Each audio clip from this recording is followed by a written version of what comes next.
Well, the group of people who have any real understanding of the lives of King Charles and his Queen Consort is a pretty exclusive club. Queen Rania of Jordan is a long-standing friend of the King and is herself the Queen Consort in her own country. This evening, she was at an eve of coronation reception here at Buckingham Palace, and shortly afterwards, I spoke to her and asked her what it was like being here for the coronation. This is a very important day in the history of the United Kingdom, and I think for the world. I think for the vast majority of us, it's probably the only time we witness the coronation of a monarch. It's the kind of occasion that you'll be telling your children and grandchildren stories about. I think everybody will remember where they were on the day of the coronation. Do you think the occasion of the coronation tomorrow, though, is going to go beyond the United Kingdom and resonate around the world? Absolutely. I mean, we already know that there are going to be hundreds of millions of people watching the event on their televisions, and this tells you just how much interest people have in the royal family and how much it adds value to this country. You've just come from a reception where I understand King Charles was. How did he look to you? A little bit of butterflies, did you detect? Well, no, I think he's taking it all in his stride. He seems to be in very high spirits. He is, as I've always known him to be, someone who's extremely compassionate. He's a very genuine person. He's very approachable.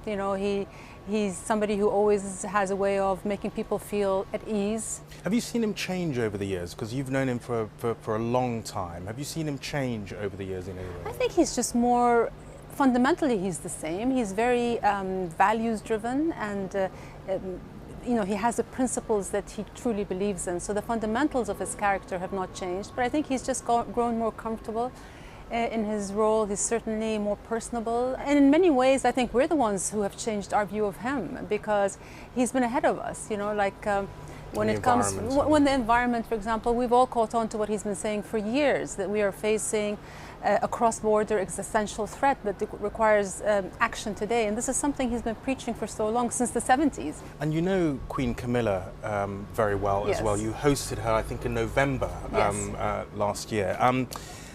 How do you think stepping into this role of being Queen and Queen Consort will affect her? Because that's what you became in 1999 as well. Right. Any tips? Well, as I always say, there's no roadmap, there's no job description for the role, but it's something you learn as you go along. But I think she's got a really strong track record of using her voice and her position and her platform to support causes that she cares about and to draw attention to them. And she has spent years building her relationship with the British public, and I think it's her candidness, her sincerity, and she's very approachable. All of these things have really endeared her to the public, and I think they will serve her well now as Queen. The word historic is quite overused sometimes, but tomorrow really is. I mean, this is the first time that this country has changed or has a new monarch since 1953. What kind of day do you think it will be? I think it's going to be a balancing act tomorrow, but I think it's a day of celebration and unity for this country, and it's a day of pride because, as I said, so many people around the world will be watching. There's a lot of admiration for the traditions and the heritage, and I do think that the royal family here is just part of the British brand, and it's one that distinguishes this country from many countries around the world. So it's something to really cherish and rally around, I think. So I think it's going to be a day of celebration and unity for this country.